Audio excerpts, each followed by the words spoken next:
Mike and Sharon Barton have become involved with a concept that aims to help consumers identify producers adopting best practice regarding water quality on their farms. The idea sits well with what the Bartons have been trying to achieve over the past decade or so on their property and with their Taupo beef brand. This represents a 25-year commitment by Sharon and I to further science. For example, if we die or we leave the farm, we will make it a condition of the sale that the laboratory has to stay. But our commitment to science goes back to probably 2004.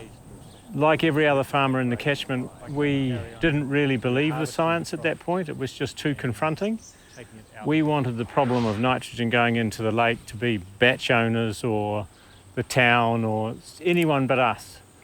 And there wasn't a lot of science in the catchment itself. So we agitated for and applied and got funding to carry out research. Ag research carried out on our farm, probably the largest farm-scale trial they've ever carried out to look at ways of increasing productivity under a nitrogen cap. And essentially there's very little we can do in that space.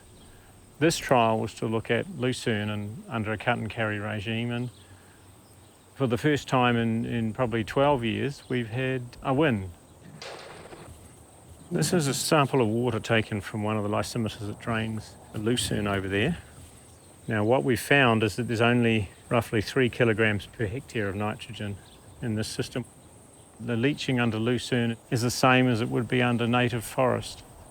We have one more year to go before that science can be peer reviewed and accepted, but so far it's looking really encouraging. So really exciting stuff. If we're ever to really adequately deal with the water quality issue in New Zealand, we have to look at it from a scale point of view and we have to look at it from an export market point of view. We were approached by Natasha.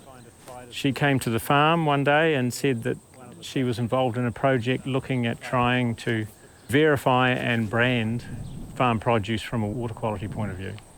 I saw it as an opportunity to take the early lessons from Taupo beef and scale it up over the whole country. Whether we can get a premium is a moot point, and we're not promising that at this stage.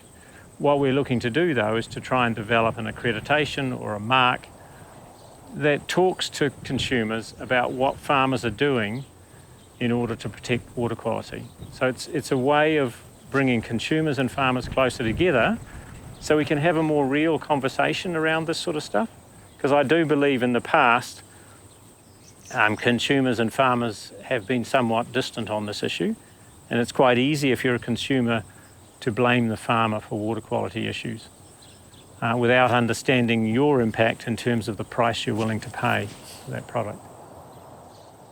Okay, so what you can see here, Natasha, is roughly 1,500 hectares of forestry now.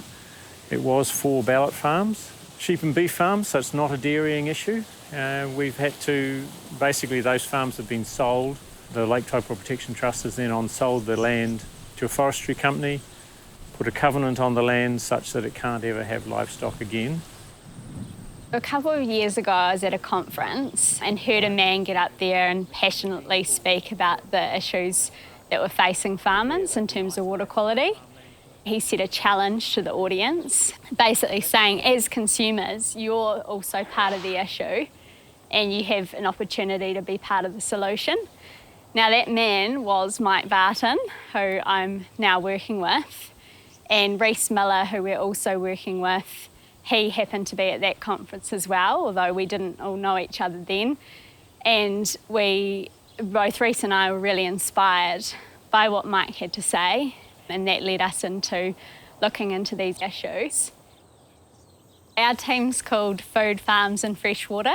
It is just a working title, so we hope in the future obviously to come up with a verification mark. I guess an analogy would be like the heart tick that could be potentially used on products so that consumers can recognise when a farmer's done the right thing.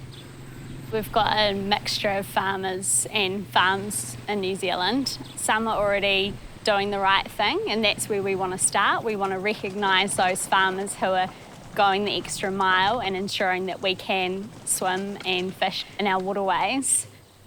I think a key thing here is it'll be based on science. That's really important, obviously, for both the farmer and any consumers or anyone who's wanting to put reliance on the mark.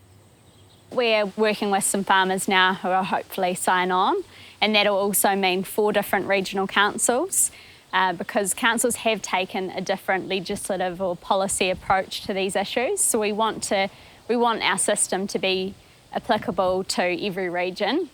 And the other key thing is that we would like to address multiple water quality problems. So, for example, having one catchment that might have erosion, sediment issues, and then other catchments that might be nitrogen sensitive.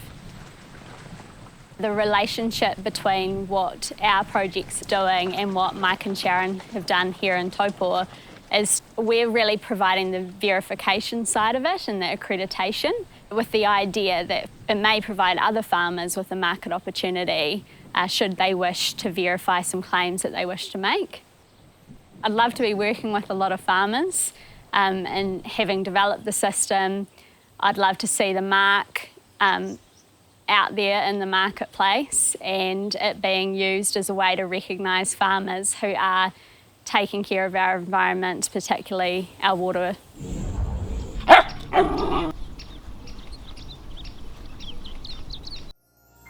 This program was made with funding from New Zealand On Air.